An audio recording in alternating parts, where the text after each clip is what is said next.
Hi, this is Steven from Just Got Played, and I just recently went to Dice Tower East here in Orlando, Florida. So it says July 5th through 9th. That's Wednesday through Sunday. I actually, for the first time, went on Tuesday evening. So I went there July 4th, and I never stay for the con on Sunday. So I wasn't there for the 9th. But I'm going to recap what I did. And like I said, I went to the con a day early, and I decided to check in at the hotel. Normally, because I live so close to the convention, like 35 minutes away, I just drive in. But I decided this time I was going to stay at the hotel. I'd stayed at the hotel before when the Dice Tower retreat was in Orlando, and I had stayed in a villa, which is really nice, by the way. It's like a two-bedroom apartment, two-bedroom, two-bath apartment. But this time I decided to just get a suite for myself, and they're pretty nice, I have to say. You've got a desk here, you got a nice sofa, there's a big TV and some stuff, storage compartments over here, a small microwave, a pretty pathetic fridge. It's basically a beverage cooler. But I mean, it was big enough for one person. And then the other room, I had a king size bed, and there's a bathroom in there that's pretty nice. So, overall, it's pretty nice. And the night before, the night, the 4th of July, my wife came out. John was at the convention with his wife. The four of us ate at the Venetian Chop House, which is pretty good. I mean, I don't eat steak, but I had chicken parmigiana. It was pretty good. Everybody was pretty happy with their dishes. The lobster bisque was really good. It was a little expensive, but we got a 20% discount for being part of the convention group. So that was nice. So shout out to Sharon, who reminded me of my discount and saved me a bunch of money. All right, so the library isn't open on that first evening, but a bunch of people bring games. So I brought a game called Snowtails. So some of my friends were there, and a new guy that I just met. He was from California and had showed up at the convention in advance of his gaming group, so he didn't really have anything to do that night. He was there, so we were talking, and I roped him into this game of Snowtails. So I didn't actually play. I taught the game.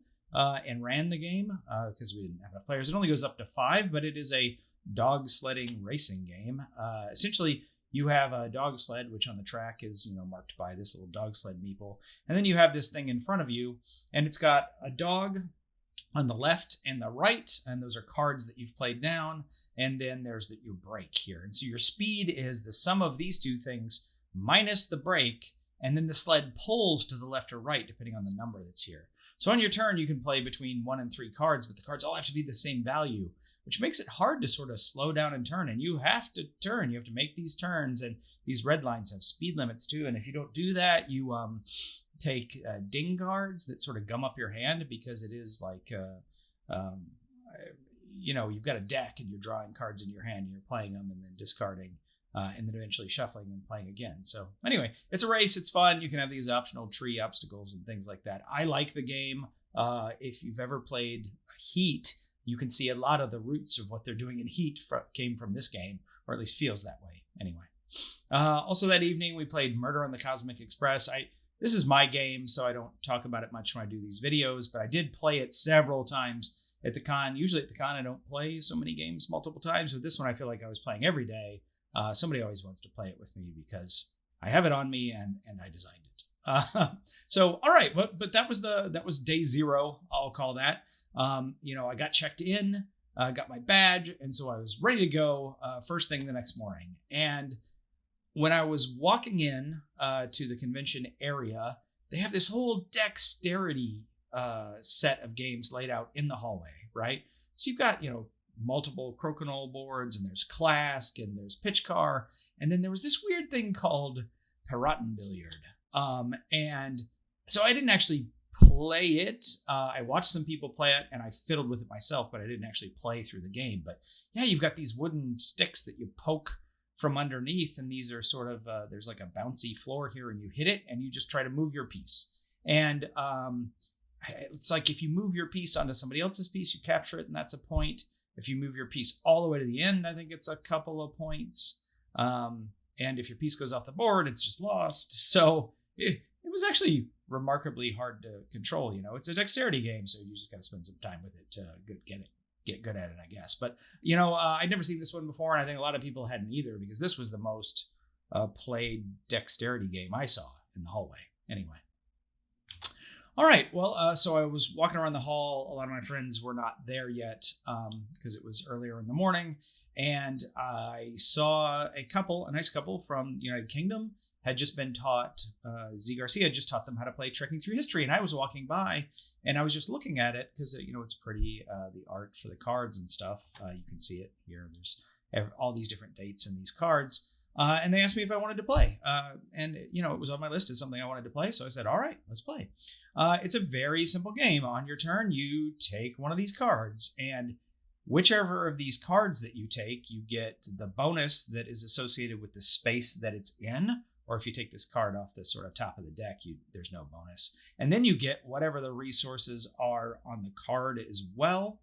And you have this board, this private board here, where you're just trying to fill up spaces on that board to score points. And that's one way to score points. This is just a point tracker here, is to make sure to cover up spots on your board.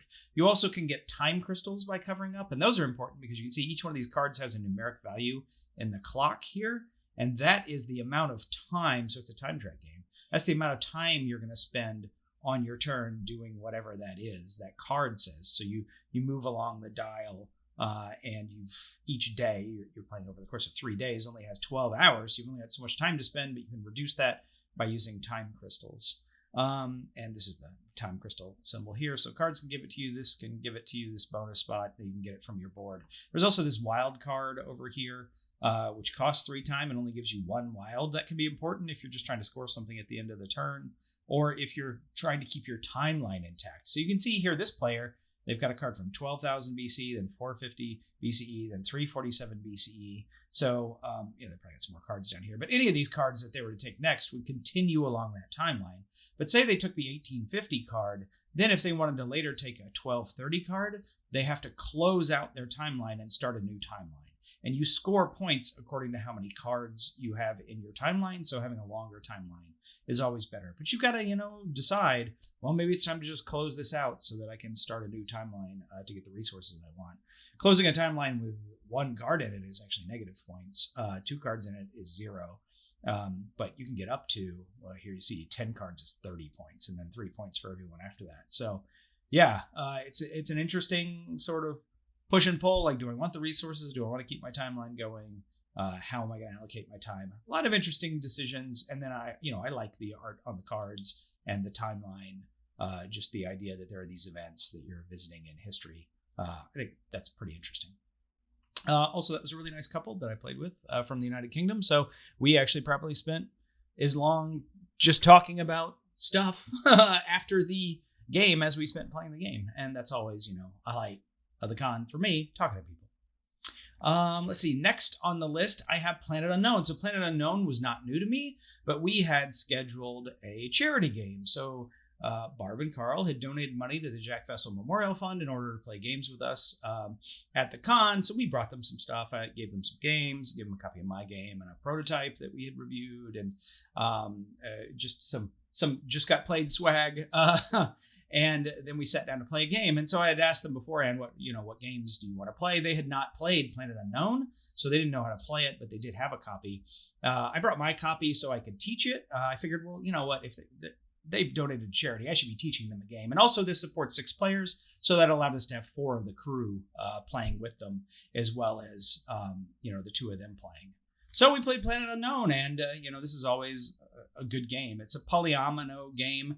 In a sense, there's a lazy Susan, and if it's your turn, you rotate this, and you decide which depot, which is a pairing of this inner wheel and this outer wheel, which depot you want to select from, and then everybody else has to select according to where you've set that lazy Susan. And then you put the tile on your board, and it pushes up these tracks along here, depending on what's on the tile. So every tile has 2 different things on it.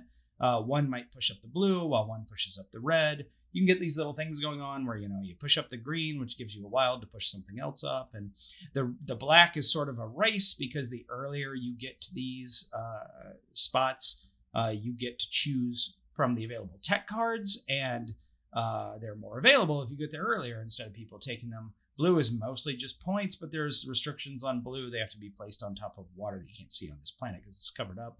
but they have to be placed on the rivers and the planet. Green allows you to get these little individual tiles, which helps you fill in holes, because ultimately you want to have these rows and columns completed to score points. These little gold symbols are points. And you got to clear the meteors off also, which is what the rovers are for. Clearing off the meteors and collecting life pods, which you don't see on the planet right here, are ways to make sure that you score points. And that's what this rover track does. And then you've got this tech track, right? Okay, tech, rover, biomass, water sift, right? All right. So the tech track allows you to do things that are just listed over here on the right. And this is just the non-asymmetric boards, right? This is the universal board. This is the universal planet. Everybody playing the same thing. There are asymmetric planets and corporations you can play with. But anyway, Planet Unknown, really good game. We've talked about it before, but I recommend checking it out if you haven't before. Here's a game that is a polyomino game that I don't necessarily recommend you checking out. Actually, you should probably check it out. There are things that I don't like about the game, but that may just not apply to you. So this again is a tile placement polyomino game. You have actions and you spend those actions to do stuff. And usually that stuff is putting tiles on your board. So there'll be a market and you'll have to spend so many actions grabbing things from the market and placing them on your board. Or you might grab roads. Roads can be bridges or these longer road sections, or they're smaller road sections. And another thing you can do is if you want to spend all your remaining actions for the entire turn, you can place a wonder on the board. So like here's the aqueduct, here's the pyramids of Giza, here's the obelisks, here's the Easter Island heads.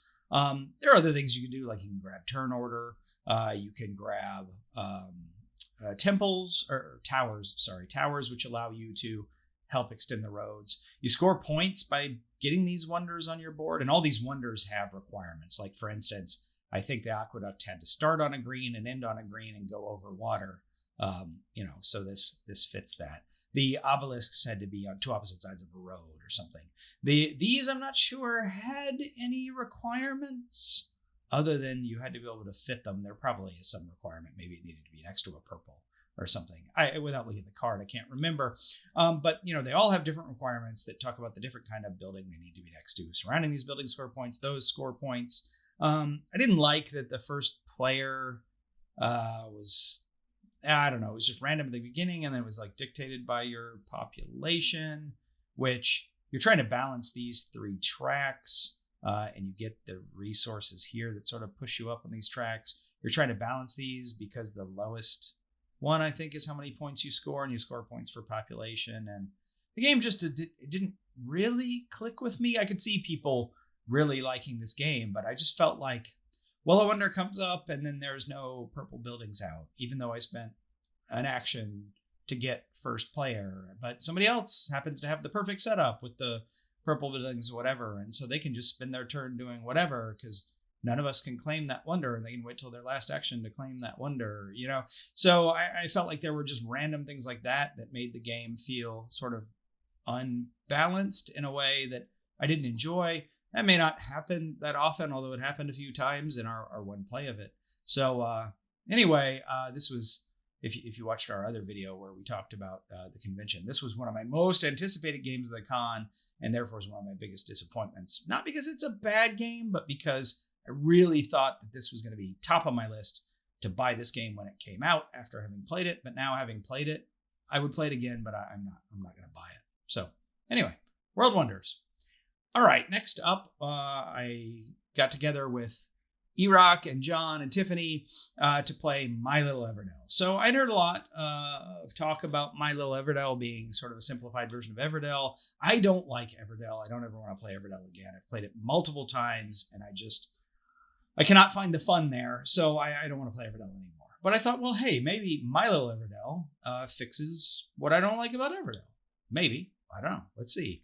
Problem is I do actually like it better than Everdell, but it's way too simple. I mean, I guess maybe if you're going to play with kids, it's okay, but you have a very simple set of actions you can do with the worker placement, right? Are you going to take these resources, or are you going to take a die? And by the way, taking a die is strictly better than any of the other take a resource actions, almost always. So the first thing everybody does is take a die. And if you're the last player, you just take whatever die is available to you.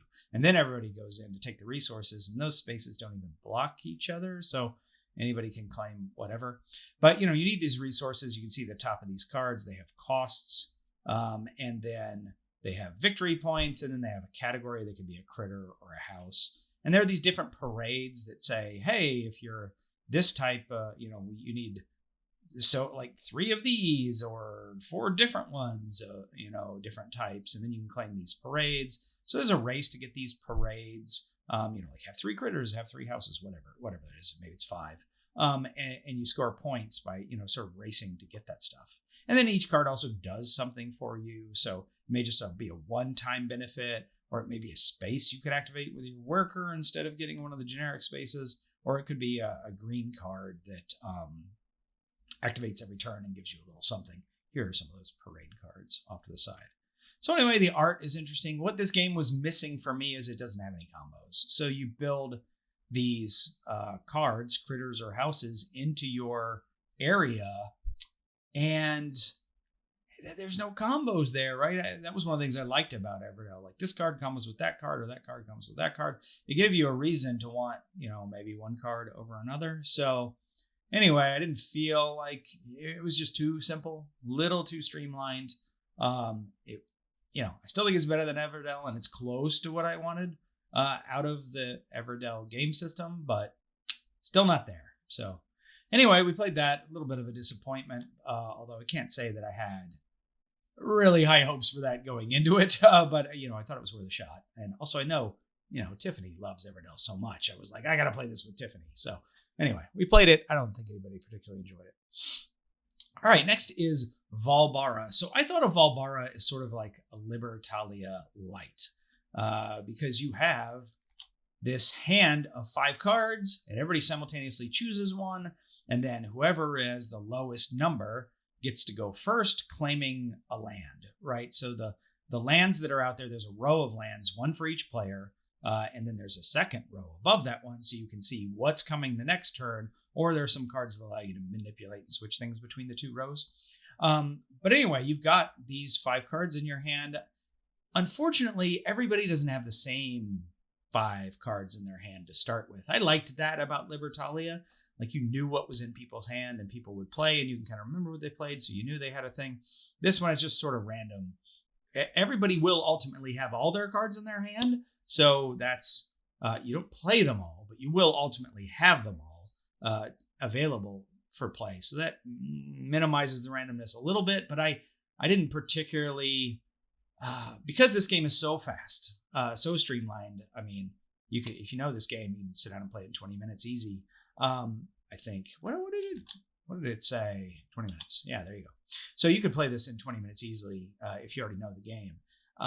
But I feel like I don't have enough information to go on when I'm playing my card. Some of the cards are like, well, if somebody else plays an odd, or somebody plays an even, or somebody plays, gain 3 for some other thing in somebody's hand, or, hey, if somebody else has fighters, they get stuff. And like, you have no idea what's anybody's hand until maybe the very end. So, it's not, one of the things I like about Libertalia, okay, I think I know what people have. What are people going to play in this situation? Because they probably want this, so they want to do that.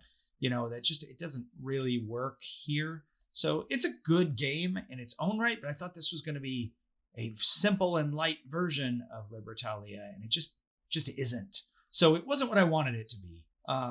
Again, it's small and it's cheap. Does it only play 4 players though? Oh, it goes up to 5. Okay, we played it at 4. So that's one good thing going for it. So, you might like the game, but it's not one I'm going to add to my collection. Again, this is one I thought I was going to buy after playing it, but now I'm not. So take that information as you will.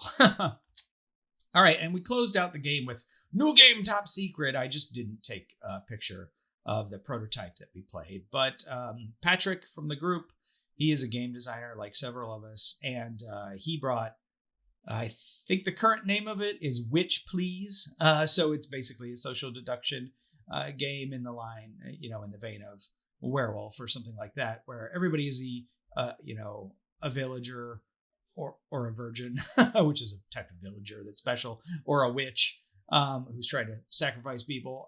And it's just one of those things where it goes in rounds, and you're trying to figure out who are the good guys, who are the bad guys, try to not get people killed, try to survive long enough, that kind of thing. I think it worked pretty well. It was a little raw.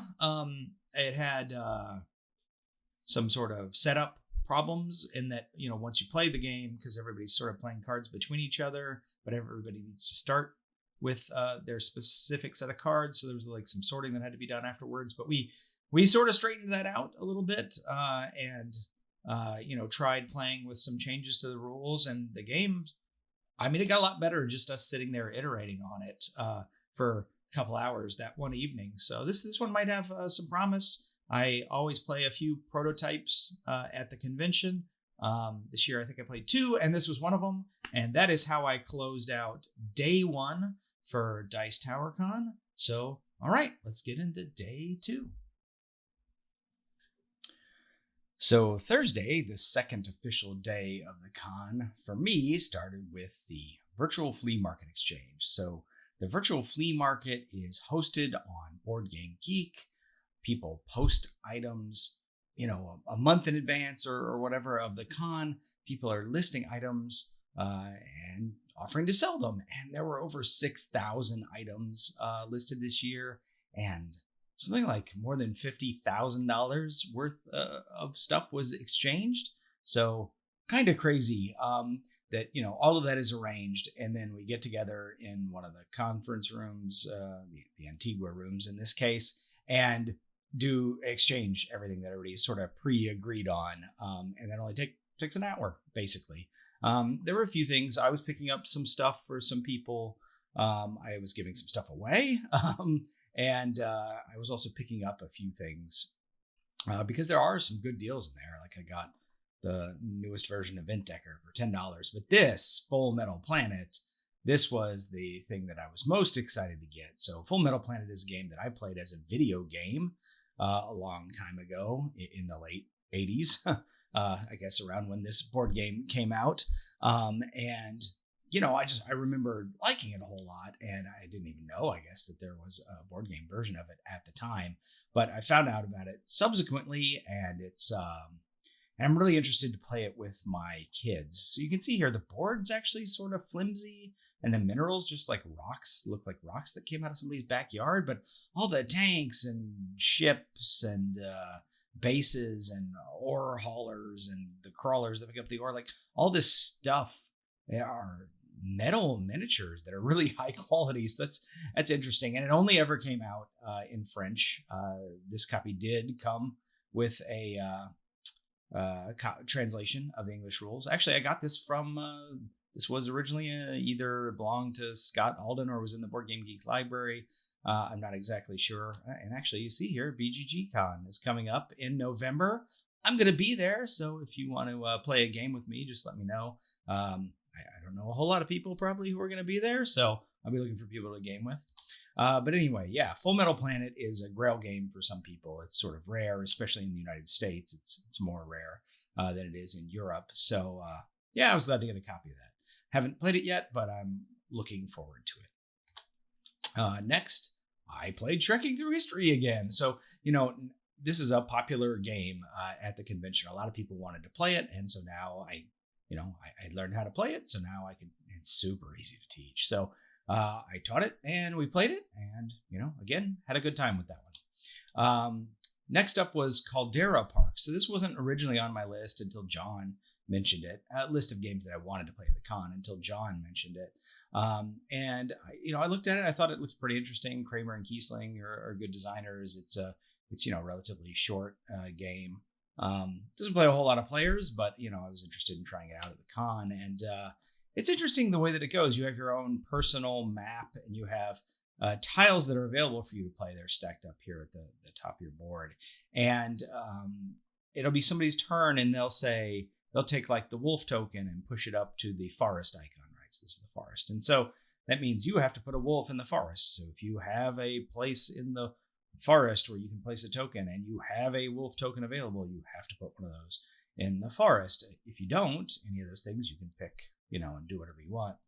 There's also these interesting weather tiles which go around the edge. These negate tiles that are around them. This one is actually positive, but all these others are negative, and that they negate things that are around them, and you don't know what they are until later in the game. So you either have to avoid building near those or just take your chances, thinking that those won't mess you up. So anyway, John was showing me how to play the game. I guess maybe we had set it up, and some people we knew were walking by, and I grabbed them and we played, the four of us, and it's a good game. I enjoyed it a lot. Next, this is a roll and move, right? So this is a roll and move filler. That's life. The version we played was called Verflixxt, the German version, I guess. But this was a game that I talked about in my preview video of the con, talking about things that I wanted to play. I had mentioned that, with some of these filler games, you just can't tell. You can't tell if they're going to be fun until you play them. You can see a playthrough, you can read the rules, but until you actually just do it, you don't know. So anyway, this is a roll and move. You roll the dice and then you move something, which is not necessarily the best mechanism in board game lore, but here it actually had some strategic components. So this is there are different versions, but this is the setup that we played in the version that we had. So you have pawns, 2 or 3, depending on the player count of pawns on this space. And then there are all these spaces around the board. So you roll a die and you move one of your pawns. You can also possibly move these guards that are here, but I'll get to that in a second. If your pawn is on a tile and it's the last to leave that tile, you actually collect that tile. So that can be good or bad. Some of these tiles have negative numbers on them. So you don't want to be the last on those necessarily to leave, because then you get those negative points. The positive ones are good. You would like to earn those. But these are called good luck tiles. And what these do is they flip a negative to a positive. So if you have the -9 tile or the -10, that's really awful. But if you have a good luck tile, that makes it +9 or 10 instead. And so that's a big swing. So I mentioned on your turn, you roll a die and you move a pawn or a guard. So these guards, they can only be moved if they are with a pawn. So sometimes you want to move the guard to get it off of your pawn, because when your pawn leaves, if there's a guard there, you don't get to collect the tile either. So you want to get the guard off so that you can move your pawn so you can collect the tile. So that's one reason sometimes you might move a guard, or sometimes you just rolled a number and you don't want to move one of the pawns, right? You don't want to move the number that you rolled. It's going to put you in a bad position, or you're waiting for somebody to leave a tile before you move that pawn. So maybe you'll spend your turn moving a guard.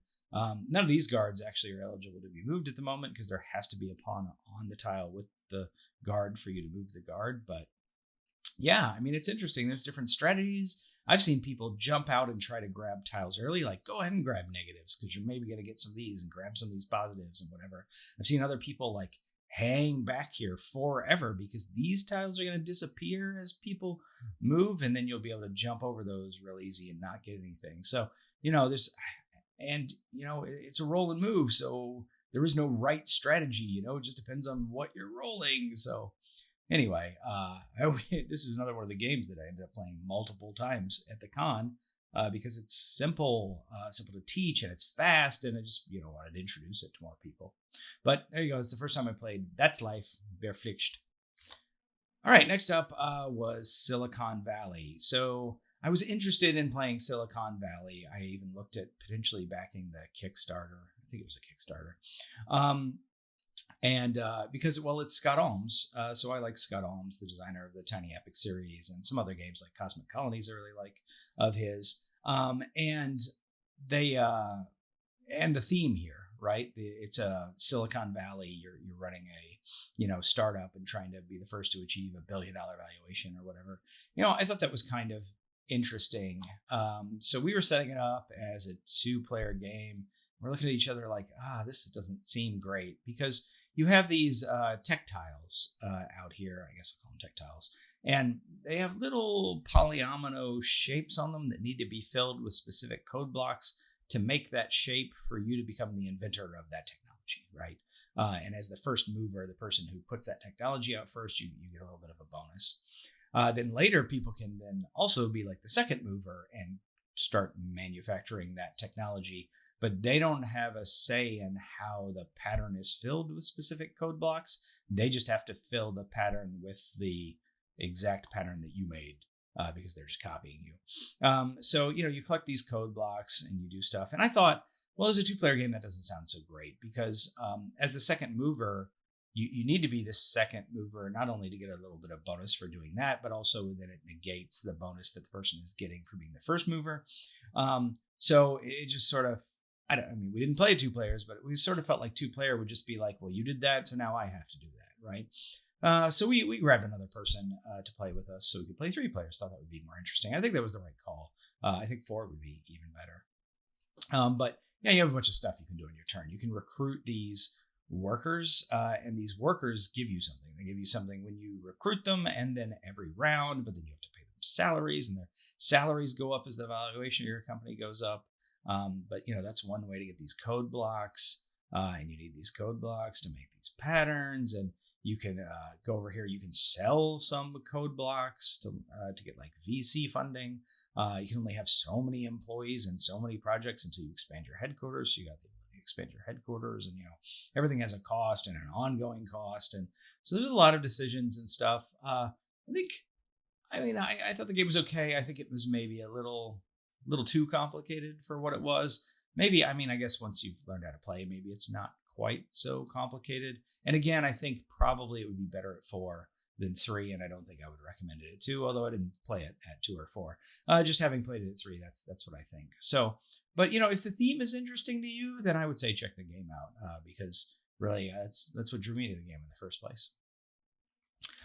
All right, next, another unpublished prototype. So there was a local couple that shows up in a lot of the gaming events, so I know them through that. And they have a daughter who they bring along sometimes. She's 13 years old, and she had brought her prototype to the convention, and she knows who I am. So she came up to me and said, "Hey, do you want to play my game?" I was like, "Okay." It's called Healer Cats, or at least that's its current name. And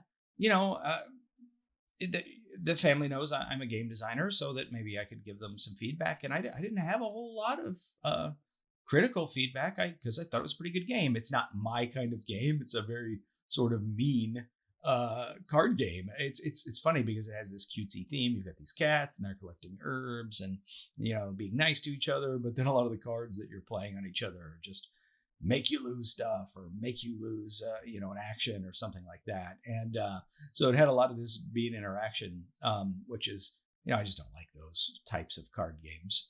But I did, I thought one thing that was interesting, I think a pitfall of a lot of young designers is to just like throw in a lose a turn mechanism, which is just like in a lot of games that maybe kids play growing up, but it's just one of the worst mechanisms out there. Lose a turn. Nobody likes that. But her prototype had an interesting thing because on your turn, you had 3 different actions. And so any of the stuff that was like lose a turn type was really just lose one of those 3 actions that you did on your turn. So really you were only losing maybe a third of your turn. And that didn't feel nearly as bad as, say, losing a turn. And I thought it was pretty interesting.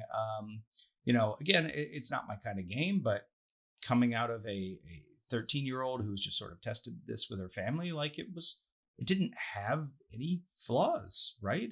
It just kind of worked. There could maybe be some balancing or card distribution that could be improved or whatever, but it was a solid game, so I was impressed. So good job on Healer Cats. All right, next, I hadn't even heard of this game, Trailblazers. And Trailblazers, it's a card drafting game, and so I was playing with a couple of my friends. John was one of them, and he loves card drafting, or he loves drafting, period. So anyway, this was sort of, it's a small game. You just got these little tiny cards, and essentially what you're doing is you're drafting one of these cards every turn, and then you're putting it down somewhere. And so you can kind of put these cards in any orientation that you want, and even cards can overlap. And some of the cards have animals on them, which we had there are like these global goals for scoring points, for being the first to get to something or whatever. So I was trying to score points for animals, and this wasn't my game, but and then essentially you're trying to score points for these paths.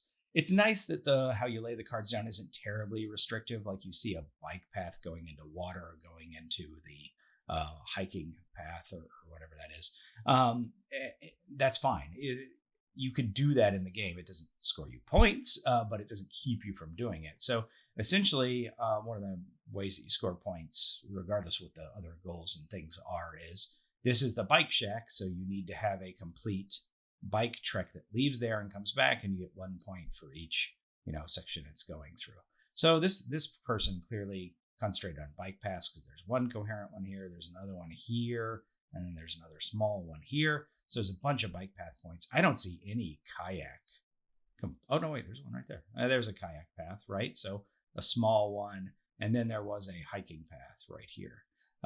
So anyway, you decide where you're going to put these things and when you put them down, and then you just build things around them. And I didn't think anything particularly about this game as they were explaining it to me. I'm like, all right, well, I'll just do that. But it was fun, so I enjoyed it.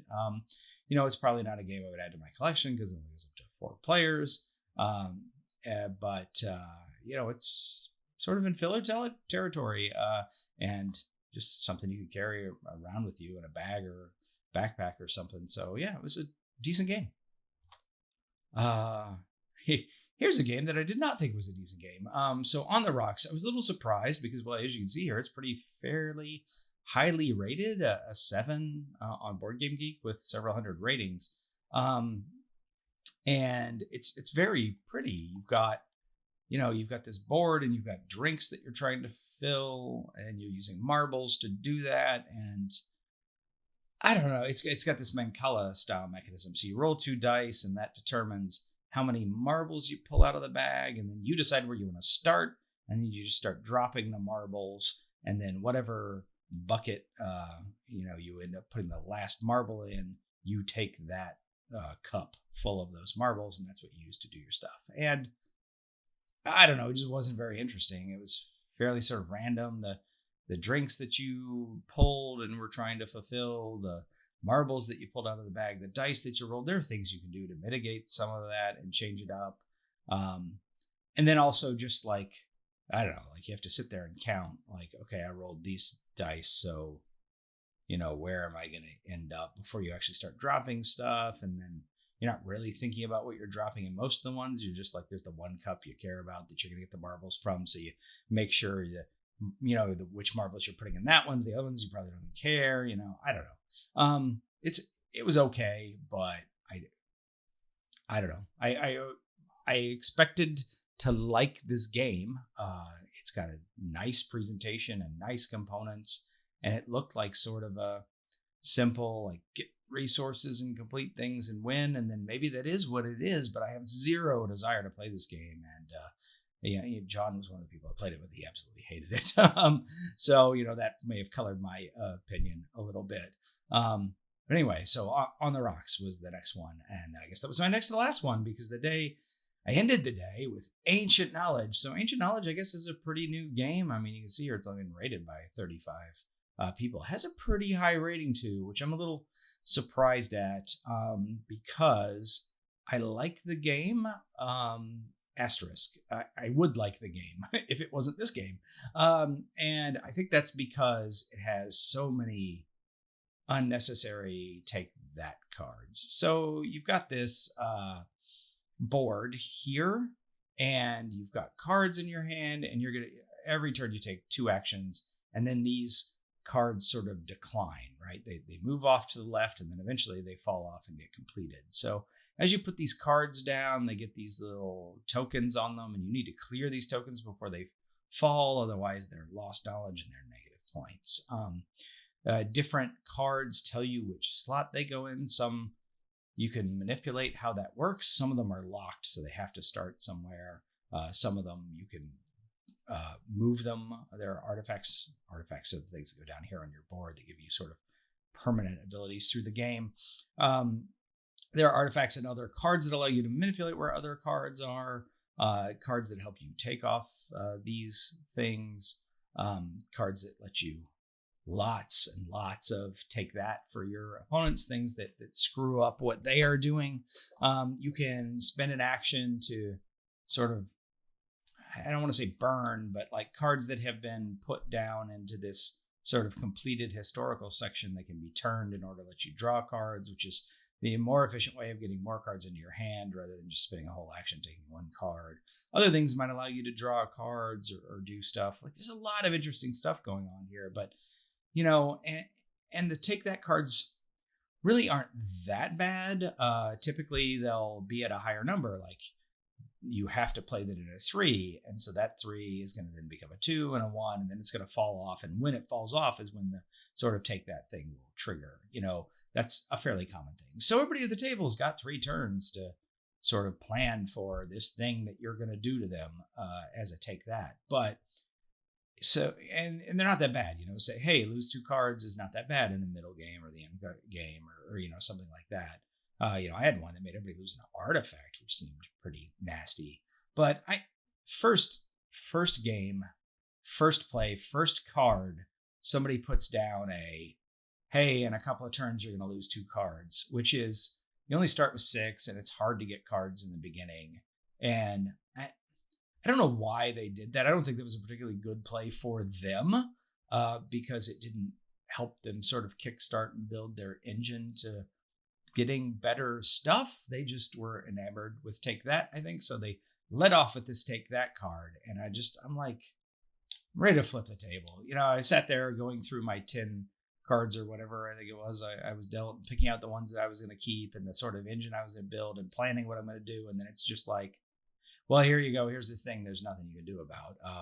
Just because it was so early in the game, I'm going to lose 2 of my cards. There's nothing I can do about that. And I'm just like, this is stupid. And then, so I was like, okay, well, we're going to play a take that game. I'm going to play a take that game. And I just massacred that guy with take that cards the whole rest of the game. I finished second, so it wasn't like I was just throwing the game either. But like the game, it should be this fun sort of engine builder, make sure you're comboing things correctly in the cards that you have out and the ones that are falling off and all that. But then you can't really do that because people are just randomly screwing with you, because it's like, I wouldn't be surprised if half the cards have some take that in them. So even if you're not trying to mess with your opponents and you're just trying to like, well, I need to get some green cards out because of this card that I've scored that says I get points for combos at the end of the game. And so you're just playing green cards that have negative effects on people.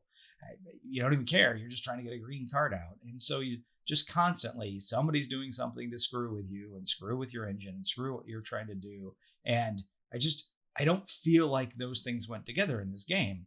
I talk about how I don't like take that in games, but it's really that I just don't like take that when it's combined inappropriately with other mechanisms. So this game is just that in a nutshell to me. Like, I want to love this game, but the amount of take that in there and the nonchalance with which people throw it out because you probably don't even have a choice but to do it constantly is just, it's just garbage, right? I don't ever want to play this game again. And it's too bad because like I said, I could love this game. Probably didn't help that I was playing this at the end of the day at, like midnight, or whatever. So, when you're sort of looking at a game and going, hey, I'm going to build this engine, I'm going to build this, I'm going to do this, I'm going to do that. And then people just, here's a bunch of take that cards. And you're just like, oh, I'd rather be in bed right now than playing this game.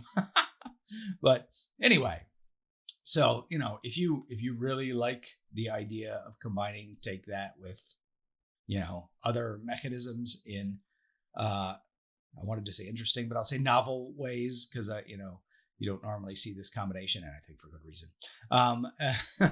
Then, check this one out. But otherwise, I would say give this one a wide berth because I don't know who this game is for, but maybe it's for you. I don't know. There you go. All right, and that is how I closed out day 2 on Thursday. So next up is day 3, Friday. Okay, on to day 3, Friday, traditionally one of my busier days because I usually don't have anything planned, which means just lots of games. So again, I'm down in the morning and most of my friends stayed up real late and therefore aren't there, but somebody I knew was there and they had set up this game, Realm of Sand, which I've never played. And so they were looking for a player. So I sat down and we sort of learned it, and then even a third person ended up joining us. So she described it as patchwork meets Splendor, and I guess that's all right. I don't actually like either of those games very much, so wasn't super excited about that description. But essentially, you have your board, and you have spaces on your board where you can put things. Although there are tokens that you can earn that allow you to sort of go over these spaces if you need to. So that's something that you can do. And basically, you're just trying to match these patterns. So, for instance, to build this building, you need a green, green, green, and then a black. So somewhere on your board, you need to be able to put that pattern, and then you can claim that card. And when you do claim that card, it actually gives you a black and a red token, which go into your supply, and you can use those. Now, the sort of patchwork thing is that there's a marker here, and there's two things in front of it. And you can take one of these, and then you have a supply of those, and you place those on the board, and then you throw those away. You put out the tokens that correspond to this on your board, right? So now you've got a red, green, and a black, or whatever. If you put this one, and then later maybe you're going to come along and put the other greens around this black that you need to make one of these, or here this red, black. Maybe you put another black there, like maybe a black token from your supply, and then you can get rid of those tokens, and then the green one would stay behind, and you would take this card, right? Because you have your red, red, black, black, whatever. So you're making patterns, you're getting these things, and these are worth points. They have points in the top right. Some of them have hourglasses. The hourglasses is the how the game ends. Somebody gets, I think it was 10 hourglasses, and then the game ends. I actually won the game, but I did not get the most hourglasses, so I managed to win on points, even though somebody else, like 1 point, even though somebody else ended the game. But yeah, you're just trying to claim these cards, and these higher level cards, they give you blue and yellows, which none of these things have blue and yellow on them, but you need blue and yellow to complete these higher level buildings. It was actually a pretty decent game. I enjoyed playing it. Only goes up to 4 players, so I don't think I would own it. But yeah, I mean, if you have a chance to play it, that description sounds good, or you like Splendor or Patchwork or something like that, then yeah, give it a shot. It's a little hard sometimes to sort of figure out the because like you've got this thing, and you're like, well, how am I going to put that here, but orient it in a different way, so. But you figure it out and play the game, you get points, and there you go. It's fun. All right, so after that, I had wandered into the library, just looking around, and so Z Garcia came into the library and asked if I wanted to play a game, and we talked about what should we play, and finally we settled on Orichalcum. So Orichalcum wasn't a game that was on my list as far as that I wanted to get it played at the con, but it was one I was very interested in. In fact, I had recommended it to John, and he played it on the cruise and said it was really good. So anyway, 2 to 4 players. It's Bruno Cathala design. There's another designer here who I haven't heard of that person's work, but anyway, it's a fairly lightweight game. I mean that it's easy to teach. And there's some luck involved, but also some strategy. This is, I guess, an early image, placeholder image. That's not what the box looks like. But there is a board, and on your turn, you draft one of these cards off the board, right? So, and that is going to have a tile on top of it that you're going to place on your board, and it's going to tell you what action you take that round for free. Now, and when you take something, things slide down to the left to get replaced. You can see up here, you have to discard a hoplite to be able to take this one, or 2 hoplites to take these. So, you got to be wary of that. And then some of these, like this one in the middle, it has a volcano, and when a volcano comes into play, they come with a monster, and you can't build near a monster, but you can kill the monster, and you get benefits for killing monsters, which is cool. So you take the tile, and you place it somewhere on your board, and you take the action. And so maybe the Orichalcum action, I don't know what that is. It generates these little gold tokens depending on how many mines you have, and then there's like the the hoplite recruiting action where you get hoplites according to how many ever hoplite buildings you have. There's the green building, which lets you build one of the buildings that's available in the supply. So this one says, hey, you can build this gold generating building, but it has to go on a mountain space that's on your board. So, you have these different choices. If you have 3 together of a terrain type that isn't covered up, you can claim the favor of a god. Favor of a god gives you a one-time ability, but is also one of the points you need to win the game. If you do a construction action and you have 4 spaces available that are 4 different ones, unless you have some, other ability that lets you violate that rule, you can place one of these temples down. These temples are one of the 5 points you need to win the game. You can spend 5 gold to buy one of these gold tokens, which is one of the 5 points you need to win the game. And I say points, but really it's just whoever is first to 5 wins. So it's a race to get to that 5. So it's an interesting puzzle, like which one of these actions do I want? Some of them cost me more, but maybe that's this is only 1 terrain tile, but maybe it's the one I need, or to fit in a specific space, or hey, this is 2 terrain tiles, but hey, maybe that's not the types of terrain I need, or even 3. And monsters, do I want monsters so I can go kill them? When you go to kill a monster, you roll dice according to how many hoplites you sent. But then, if you succeed, those hoplites don't come back. And they're, a resource that you use for other things too. So like, do you want to spend that for that? So, there's a lot of interesting choices. You cover up these spaces on the map and you get stuff. You put a building down on a space and now you've got an ongoing benefit from that building, but maybe now you can't build the temple because it's in the way. So yeah, again, I think it's a really good game. Unfortunately, it only goes up to 4 players, but it's real short, real easy to teach, but it has some interesting strategy, also some luck in there too. So, if that matters to you, but yeah, it's one of the better games I played at the con. And even though it only goes up to 4 players, I still might trade for a copy. So we'll see. Thunder Road Vendetta was next. So this was one where I was like, okay, well, yeah, I mean, I'll play it. It seems like it's just stupid fun. I wasn't particularly vested in the idea of playing it. It wasn't on my list to play, but it was on John's list. And so I'm like, yeah, I mean, I'll play it. It looks cool. I like everything that Restoration Games has done in the past, pretty much. I mean, did they do Downforce? I don't like Downforce. But anyway, I like a lot of their stuff. So I was like, okay, yeah, I'll play it. This says 2 to 4 players. There's an expansion that takes it up to 5 with the semi and the motorcycles. And it's really quick and it's really relatively simple. I mean, once you have learned the game, it goes pretty fast. And I mean, this is basically how it goes. You're just moving things and knocking things and moving other things, and you're trying to knock out people's cars, and you're rolling dice to see if you smash into a thing, where does their thing go? Can you push them off the board? Can you push them somewhere they take damage? Can you shoot them to cause them damage? Can you bring your helicopter in and shoot them and cause damage? So these are the motorcycles and this big rig that are part of the 5-player expansion. Like I said, I didn't expect a whole lot to come out of this game, but then I played it. I was like, yeah, that's fun. And there's the Maximum Chrome edition, which has all kinds of stuff in it, but we used that and only played the base game. So, we just got the base game experience. And I'm like, this is great. And it's not even that expensive, like $40, I think, is about what you can pay for it. And, so this is one that I'm probably going to get for my kids. I may just wait to give it to them as a Christmas present or something. But I think, hey, roll dice, smash cars, shoot each other. Seems like something they would like. And there's a race element. I mean, once one player has been eliminated, then the finish line comes out and the first player to get the finish line wins.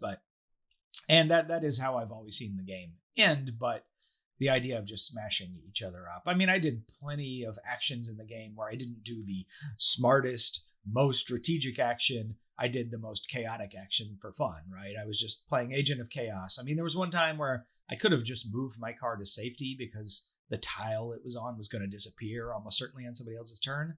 And I was like, nah, I'm just going to go over to this ramp and see if I can jump far in this ramp and land on somebody else and cause some more chaos. And I jumped on the ramp and only went like 1 space. And so I fell flat, and then I was on the tile, and the tile got removed, and then my car died. And like, oh, well, I don't care, like Agent of Chaos, right? So anyway, if that sounds fun to you, check it out. Thunder Road Vendetta, a remake, a restoration of the old 80s Thunder Road game.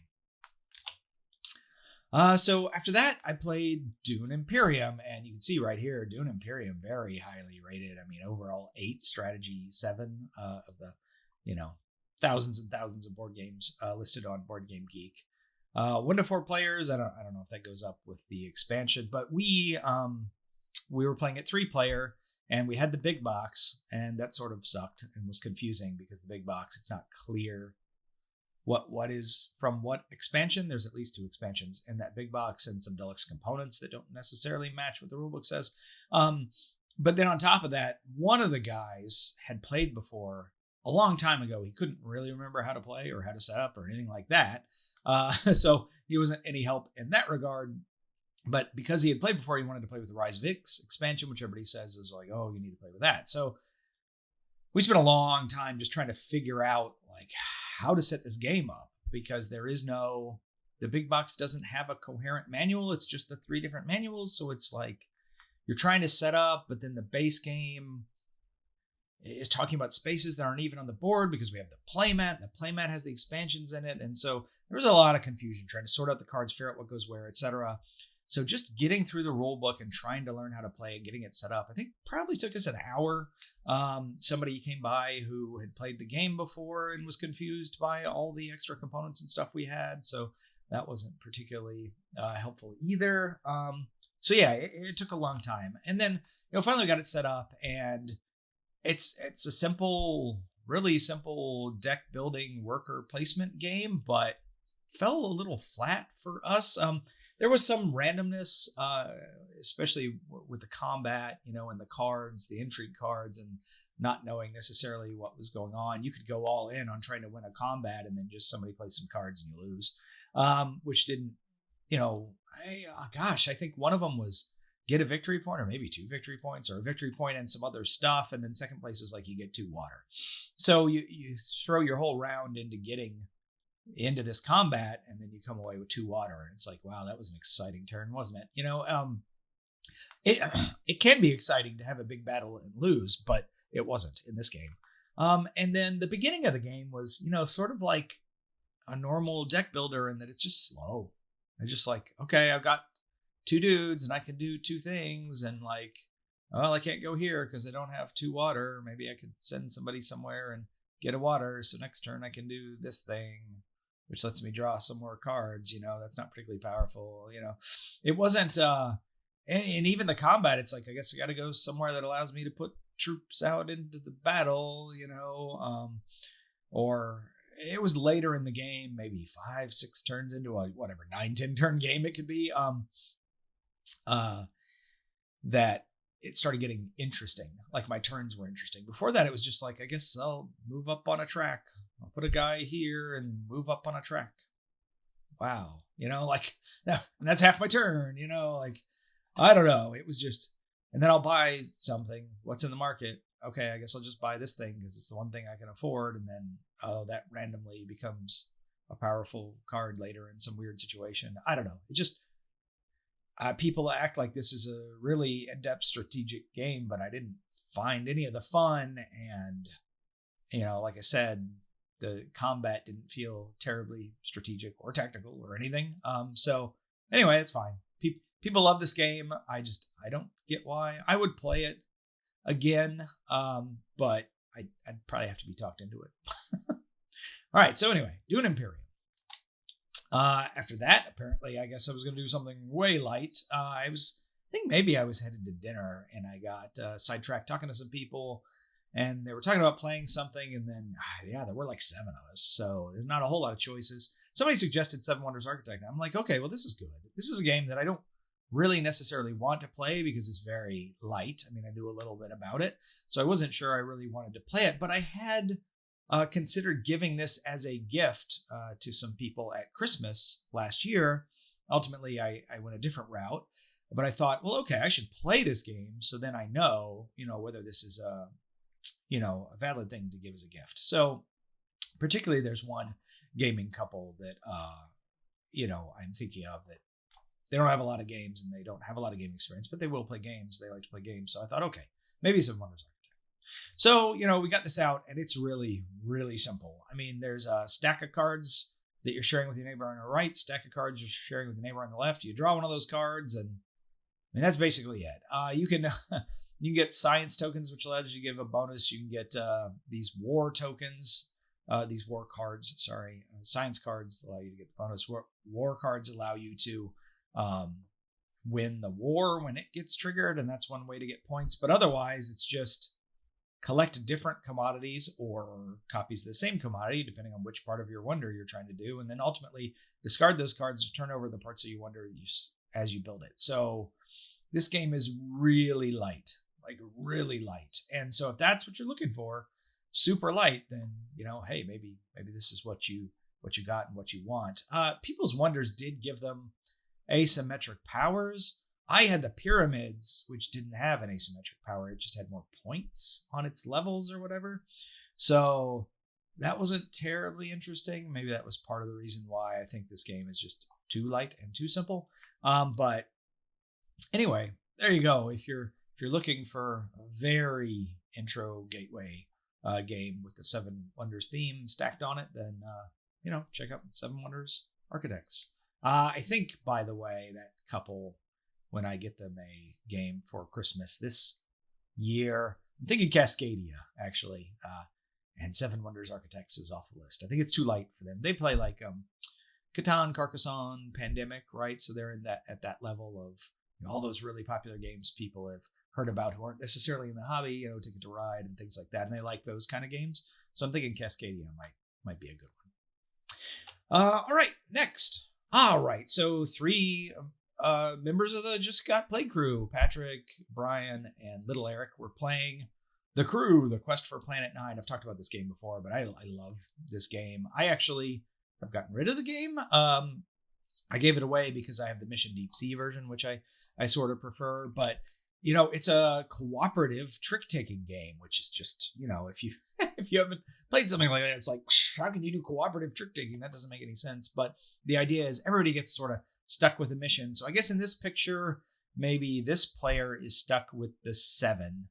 They need to win the 7, and that's just their mission. And if you look at that, that's what's going on. So at some point, you can't talk in this game and communicate. I mean, the game would be worthless if you just tell people what's in your hand and talk about what you're going to do. So you have these limited communication tokens. So this player has put out their 7 and then marked it to say the 7 is my highest card.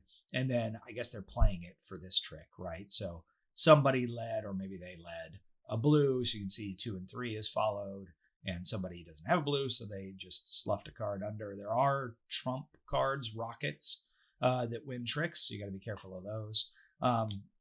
But anyway, 7 is going to win this trick and win their mission. I don't know what this 8 is doing up here sideways. Maybe that's a trick that was taken previously. So the 8 is out of circulation. I think the cards go to 9. I'm trying to remember. But anyway, this is great. It has all kinds of different missions in the book that, say things like, how many missions are out there, or what special conditions are made, like maybe the captain can't communicate or something like that. I mean, you do know that the captain has the 4 of rockets, which is the top of the trump cards. There's 1 through 4, because that's how they become captain. And then that person has to choose. So you might have 3 available missions out there, and you choose one, and then the next person has to choose one, and then that next person is just stuck with that last one, even if it's awful for them. I mean, it's awful to be stuck with, like, you need to take the blue 1, and you have the blue 1. Like that is really awful. Basically, you need to get everybody else devoid in that, and then win in blue, and then lead with the 1 blue. Like, I mean, it's just, yeah, that's tough. Anyway, but then also frequently those missions need to be won in order. So it's like this one has to be won first, this one has to be won second, this one needs to be won third, and that can be pretty tricky too, especially as people are counting down as they're playing cards, right? They're running out of a suit, or you're getting towards the end of the game and you might think like, hey, I've got 3 tricks left to win this last mission, but you probably don't, because the captain is sitting on the 4 rockets and they're gonna have to play that at some point. And somebody might be sitting on the 3 and the 2 and the 1, right? So those trump cards are gonna win tricks. So if those aren't the people trying to win stuff towards the end of the game, you can be in trouble. So a a lot of interesting stuff. Like I said, Mission Deep Sea is my preferred one, but I would play this one any day of the week. And these games, you can find these cheap. I mean, they go on sale for like $8 sometimes on Amazon. So yeah, good stuff. I really enjoy it. So after we played that for a while, and then I think they probably got sick of me because I mean, I'm not an alpha gamer in the crew because you can't talk, but after a trick is played, I like to break it down like, oh, this is what we should have done. This is how we could have won it, when we lose. And so they probably got sick of me and put that game away. And then I was like, oh, well, hey, how about we play For Sale? Right. So we decided to play For Sale. And I think maybe none of them had ever played, or two of them had never played it before.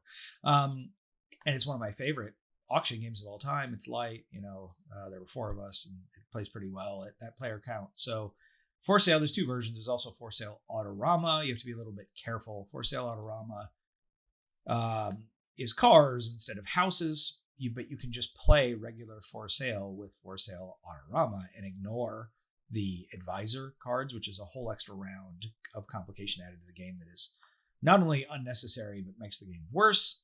So if you have For Sale, definitely play that version. If you have For Sale Autorama, it doesn't tell you can just play For Sale with that, but that's how you should play it. Anyway, so you have these houses, right? And these houses go from 30, there's a space station there, or 28, looks like Neuschwanstein, all the way down to 1, a cardboard box in an alley. 2 is an outhouse, maybe, I can't remember. So anyway, obviously the 30 is better than the 1 or the 2. And you start with so much money depending on player count. And there'll be, so say you're playing a 4-player game, there'll be 4 houses out. Everybody's going to get 1 house. And somebody will start a bid. They'll say like, all right, well, I'll bid 2,000 on this one. Okay. And that's fine. Then the next person either has to raise that bid or drop out. So if you drop out, you take the lowest card on the table, lowest numbered card on the table, and then you also lose half of your bid, rounded up or down, depending on which version of the game you're playing. So, if you had bid 4,000 before and it comes all the way back around to you, and now maybe it's 8,000, you can just say, all right, I'm out. You take the lowest numbered house on the table and you get 2,000 back, and 2,000 goes into the bank. And you're going to build up this handful of cards because you're going to get a house every turn for the second round. Any money you didn't spend in the auction in the first round is points left over. So you might have a few points left over.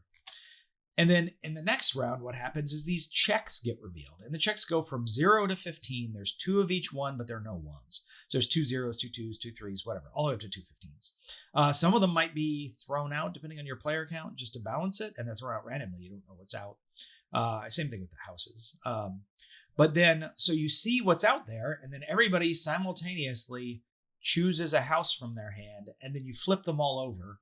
And just in order, the highest numbered card takes the highest check on down. So you could be stuck with the worst house, and the round could come up 10, 10, 9, 8. And it's like, just play your 1. Big deal. You're going to get an 8,000 check, whereas whoever puts out the highest is going to get a 10,000 check. That's not that big of a difference. Your 1 didn't end up hurting you that badly. Or it can just always be awful and you end up getting zeros when there are higher ones out there. The same thing can happen. Like the 15 could be out, and then like 6, 5, 4, and you play like a 28 and somebody plays a 29.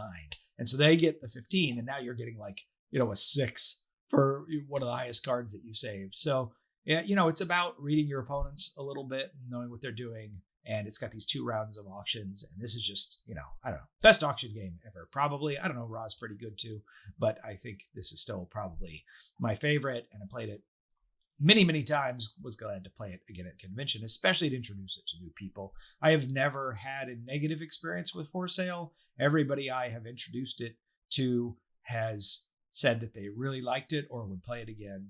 Nobody's ever been like, it was okay, or nah, I didn't like that. Which, trust me, I get that a lot on lots of games, but never For Sale.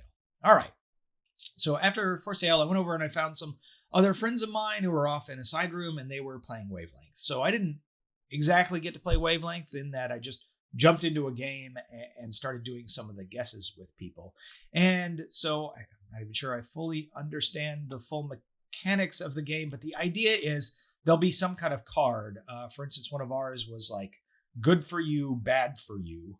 And then it's not shown here because it's covered up right now.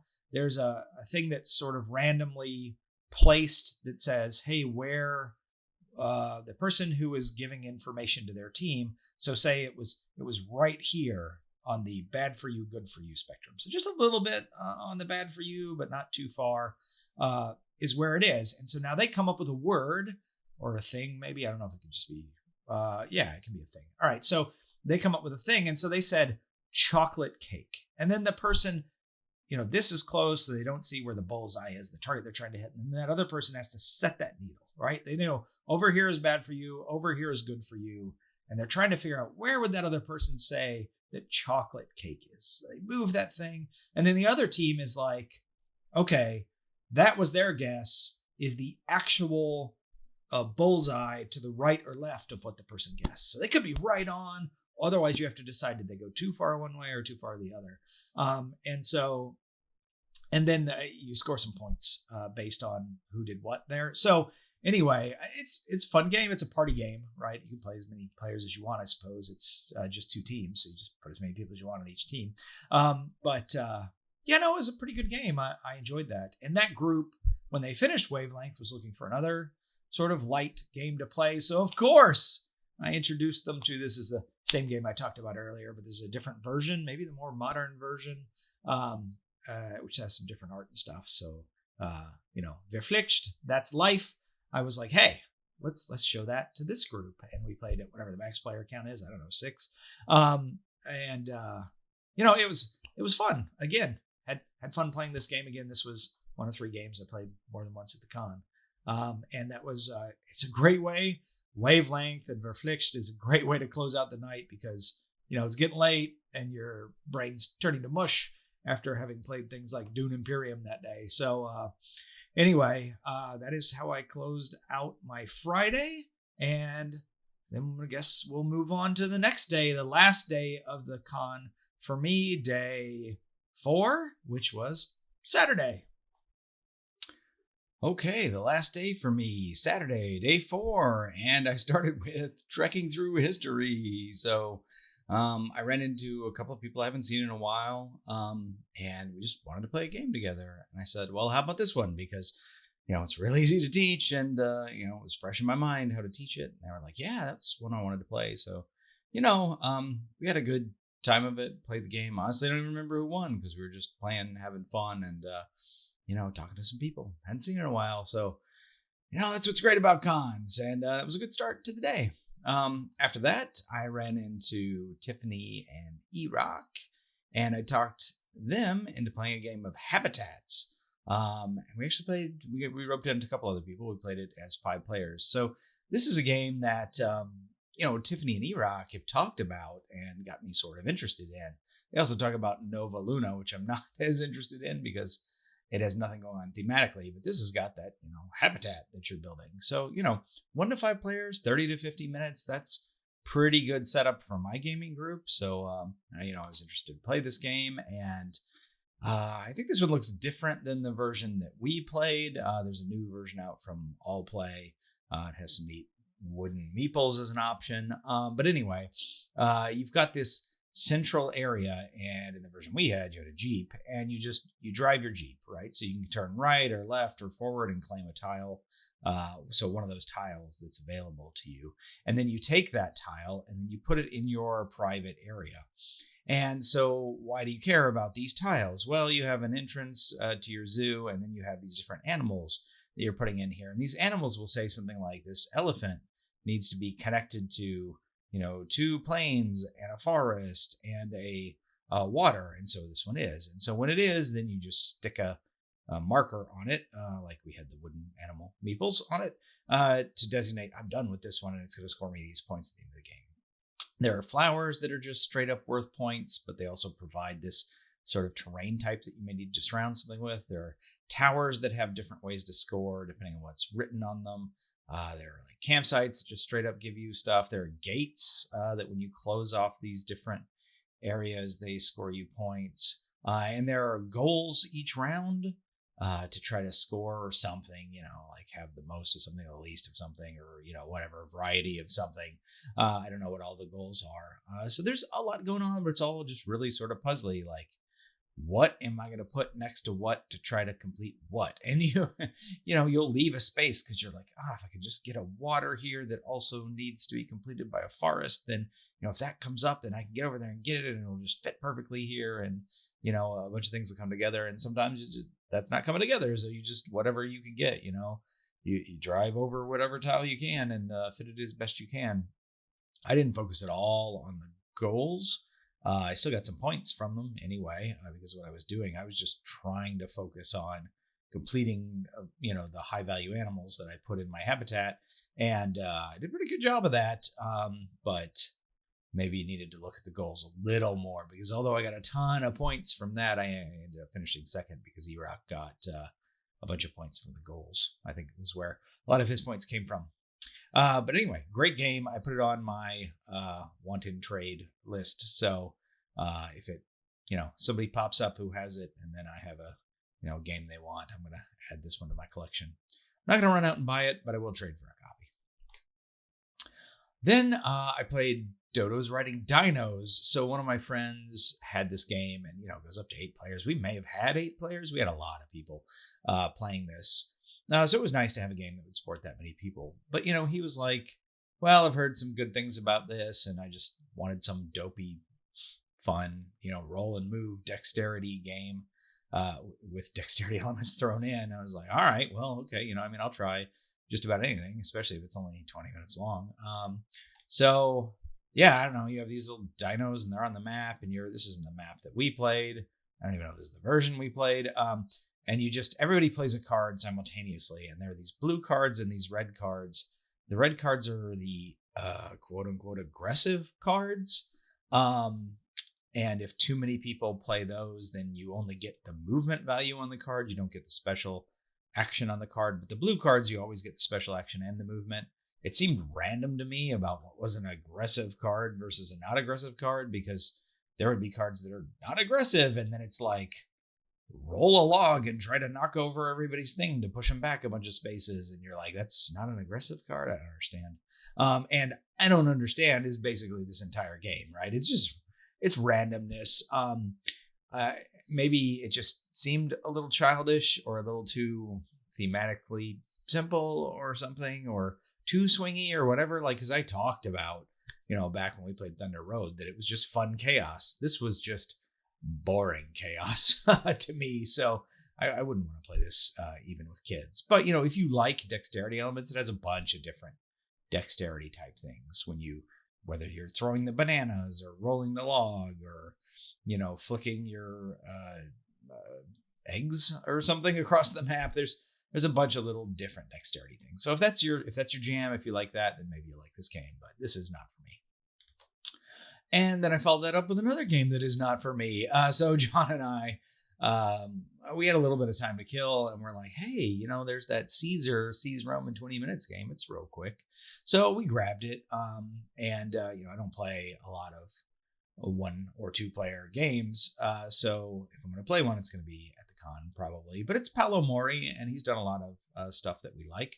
So I was like, okay, well, let's give this a shot. And we set it up and learn the rules. It's sort of not entirely intuitive because you have these border areas around territories, and when you put a token down, you're putting something down that says, well, this value is going to this territory, but this value is going to this territory. But this symbol that you claim in the territory is actually claimed by the person who last puts a marker down rather than who's winning the territory. So I found that really odd. I don't know. We just sort of felt like we started playing the game and we sort of felt like, well, we're both going to just run around dancing around each other, making sure we're not the one to place the second thing so somebody can place the third thing. I mean, in some places it's more than that, but not placing the next to the last, and so somebody else can place the last, and then it's going to get to a point where one of us is going to have to place the next to the last so somebody else can place the last, and then it's going to waterfall from there. And so we just looked at each other and we're like, yeah, that doesn't sound fun. I don't think I want to play this game. And after playing just a couple turns, we packed it up and put it away, right? So have I played this game? Well, sort of. Have I played this game enough to know what I think of it? Yeah, I have. So anyway, just not my kind of game. It wasn't the puzzle that I was looking for in a 2-player game. There are a lot of good 2-player games out there, really highly rated ones, and I've played some really good ones, and this was just not for me. All right, so I got flagged down by last year at the con. I was sitting around waiting to go to maybe the Dice Tower dinner or something. And I forgot to mention on Saturday morning, I had the Dice Tower breakfast. So that was fun. Sitting with, a bunch of the other people who, backed the Kickstarter to have breakfast with the Dice Tower crew, including a friend of mine, Bonnie, was there, and several people I didn't know. And then a bunch of the Dice Tower crew were there too. So that's always fun, and it was just right at the hotel. So we didn't have to travel and spend a bunch of time doing it. It was just fun hanging out for breakfast that morning. So anyway, I forgot to mention I did that on Saturday morning. But anyway, last year when I was waiting to go to the dinner, this kid just randomly asked us to play, because I was staying there talking with some of my friends, to play just one. He was just, or maybe he had it on the table with a players wanted and we were standing there. I'm like, hey, let's play with this kid. Anyway, so I thought, so that was fun. We played just one with him last year. And then this year he just ran into me in the hall and just walked up to me and he said, hey, do you want to play just one again? I was like, oh, okay. So, let's go to the library and let's get just one and let's get a flag. We went over there and just one wasn't there. It was checked out. So I said, hey, okay, well, how about this game?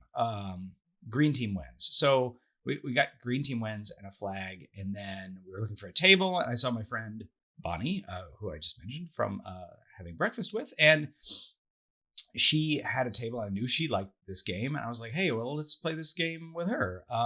So I asked her, hey, are you packing up to leave? Are you looking to play a game or what? The tables were a little tight at that time of day. So she was like, no, let's play something. I was like, okay. So I put that. And then I just started grabbing people as they walked by. Like, hey, come play this quick party game with us. And it's so quick. Just come play with us. So, next thing you know, we had a pretty full table, like 7 people or something. I don't know. And so we played Green Team Wins, and Green Team Wins is really simple. I think everybody starts out on the orange team, but you can only win if you're on the green team.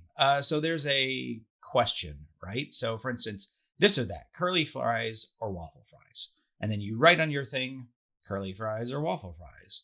And then everybody reveals, and whatever is the majority answer, the people that picked the majority answer are right. And so if you were on the orange team but are right, you switch over to the green team and you get a point for doing that. You check a point off. And then if you're already on the green team and you're right, you get 2 points because you're on the green team. Green team always wins. If you're on the green team and you get it wrong, as in you don't choose the thing that was the most popular thing, then you move to the orange team. And if you're on the orange team, you get it wrong, you just stay on the orange team. So I don't like the tiebreaker in this game. So say you're playing with 8 players and it's like Michael blank and 4 say Jackson and 4 say Jordan. Well, so now there's a tie, and if you were on the green team, you get 2 points. But if you were on the orange team, you don't get anything. Even though you were right, you don't get to move to the green team and get a point. I don't know. It just seemed dumb. The tiebreaker seemed dumb. So anyway, I like the game, but the tiebreaker is dumb. I think I would just change that if you're right, like you just switch from the orange to the green and get your thing if you're right. So anyway, whatever. There's several different things, right? So there's, like I said, Michael blank. Here's Captain blank, and here's a multiple choice. 1, 2, or 3. What flavor should green be? Lime, apple, watermelon. Normally, I'm actually pretty good at this game, but I was not on the same wavelength with this group, so I did not win. But hey, so what? It's fun. So we decided we were going to play another party type game after that. And so we were looking for a game like just one, and so instead we ended up with blank slate because just one was still checked out. And I had never played blank slate before, but the kid had played it and was like, "Oh, this is fun." And I forget exactly what the prompt is. Okay, well, here's one. Blank guard, right? So, what could that be? Royal guard, bodyguard, mouth guard, whatever. You write your thing down. And what you really want to do is match up with one other person. So if 2 of you match up, you get 3 points. If you match up with more than 2 people, then all of you get 1 point. And that's basically it. If you don't match up with anybody, you get nothing. So you want to write something down that somebody else is going to write down. So that's interesting. I don't know if it'd be great to play with like a couple or something, because they could be on the same wavelength and just crush everybody. But it was fun. I'd never played it before. It's really just like a lot of these other party games. So yeah, it was fun. It was worth playing. Next, I finally was able to get a slot. I walked over and I had checked in maybe more than once with Ignazi, who was there, from Portal, who was there with Imperial Miners, and he had a table. And it was always busy, or people were playing or people were waiting to play or whatever. And so I walked up and I saw these people were packing up, like they were resetting the game. They just finished. And I was like, oh, okay. Is there a space in the next game? And he said, well, there's supposed to be 4 people coming, but I don't know if they're all going to show up. So just wait a few minutes. And if one of them, doesn't show up, you can sit in. I'm like, all right. And then, a couple showed up, and then the other person showed up and she was like, no, it's not 2 of us. It's just me. And so there was an extra spot. Well, yay. We can play 4 players. It was set up for 4 players. I guess it says 5 here, but anyway, it's a good game. It's thematically in the Imperial Settlers universe, but it's not really anything like any of the Imperial Settlers games, I don't think. But essentially, you get these cards and you put these cards down, and you have to pay for these cards, and you put them down. You start with your ground level of the mine or whatever, and then you put a card down, all right? And so when you put a card down, you activate that card, and then you work your way up. So you activate this card, and then you activate the top thing, which has got 3 different choices. And then next time when you come around, you put down another card and you do the same thing. And, you could put different cards go in different levels. So there's level 1, 2, and 3, and then there's level 4 cards even. Which level 4 cards are hard to get. You can get them on a tech track, which looks completely different in my version of the game. I guess what this thing is in the middle. Anyway, so you come down here, and so say you placed this card. All right, so you activate this card, and then you choose to either activate this card or this card, and then this card, right? You choose your path back up. So if I activate this card, I could choose to activate this card, and then either of these 2 and that one, or I could activate this one, and then activate this one, and choose one of these 2, and then go up. So anyway, you have choices about how you sort of navigate this thing that you've built, and there's other stuff going on. Like if you make these connections, you get to put these chests here and there with points and whatever. So anyway, I really enjoyed it. It's a good game. Portal, they always seem to have reasonable shipping and usually include something for pre-ordering something. So I'm considering pre-ordering this one. So we'll see. But it's a solid game. I would suggest that if you like this idea of building this chain of actions that can complement each other, sort of like an engine, right? Then I would say check this one out. All right. After that, I tried Cheese Thief. So I'd never heard of Cheese Thief, but my friends had played it at the con and they really liked it. So they decided to play it some more. And I guess there's a few different roles and different ways to play. I played it twice, and the first one I think was you're just either just a normal mouse who's sleeping, or you're the cheese thief. Is the cheese thief? I don't actually know what the cheese thief guard looks like because I never ended up being the cheese thief. Anyway, you have a die and you kind of shake it up under this shaker so that you're essentially rolling it, and then you peek at what the die is, and there's a piece of cheese here in the middle of the table. And so what happens is then there's like a narration. It was an app. And so depending on the die you roll is when you wake up and look. So at 1 o'clock, the people who rolled a 1, they wake up and they look around and they can see if the cheese is still there, and they can see who else is awake and not stealing the cheese, right? So that can give you information. And then 2 o'clock, the people do the same thing. And then at 3 o'clock, maybe say you're just a normal mouse, and you wake up at 3:00, but the cheese thief also wakes up at 3:00. So you wake up and you see them and they steal the cheese. You are now the cheese thief's accomplice. You want the cheese thief to get away with the crime of stealing the cheese. And then, 4:00, 5:00, 6:00. But then the 4:00 people, they'll open their eyes and they'll look and they'll be like, oh, the cheese is gone. So that, everybody has a little bit of information. And then, so this ends after the 6, because these are D6s, so 1 through 6.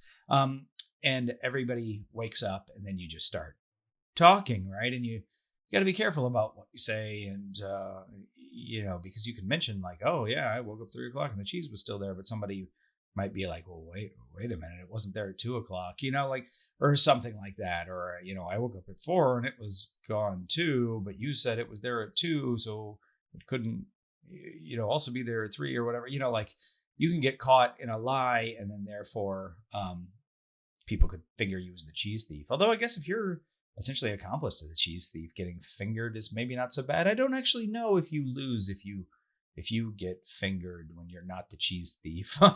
Anyway, but it's basically one of these type of social deduction games, and it was fun. I was enjoying it. There was one where the cheese thief at the end was able to tap 2 people's hands while everybody's eyes were still closed, and they become accomplices, but they got to look at each other, so they knew who each other were for accomplices. So I don't know. There's interesting different characters and ways to play, and so I don't quite know all of it, but I had fun playing Cheese Thief. And gosh, might have been nice if that was my last game of the con, because my last game of the con was Starship Captains, and I had seen some positive reviews of Starship Captains.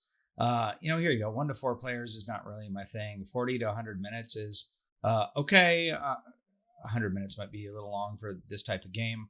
The weight, pretty medium. So I thought, okay, well, this seems interesting. And there's this interesting idea that some of your crew come out and then they get back in line and then they get pushed out, over certain rounds.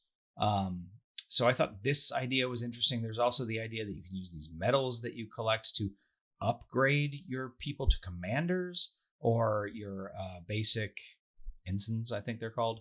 Your basic officers can get upgraded to one of the other specialized types, because the red, yellow, and blue activate different things that you might have, from these basic actions on the ship to technologies that you might have in your cargo bay.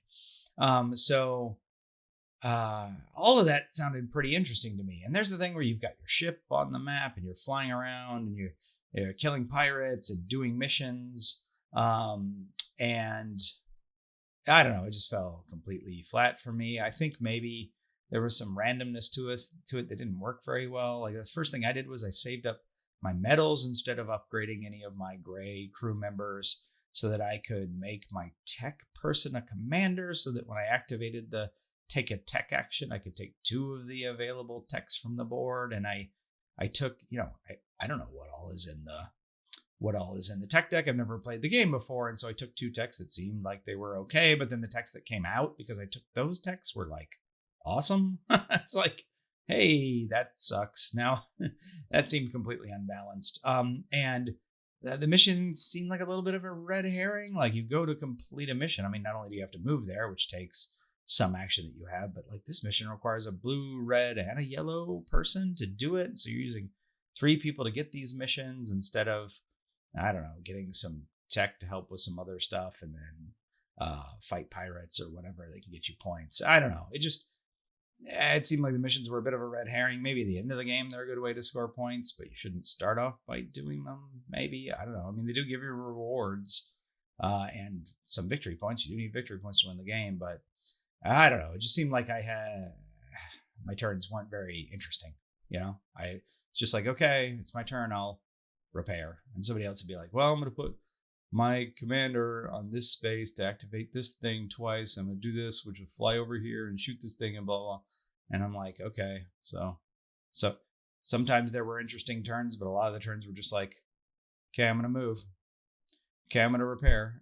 Like several boring turns to go along with some interesting turns. And Not a big fan of boring turns, especially when you're waiting around for somebody else to finish a interesting turn that takes 10 times as long as your boring turn. So anyway, not it's always nice to end on a high note, but I didn't this year. I did last year. We played Team Ticket to Ride Asia, and that was hilarious and fun. So I wish I had played something that was a little more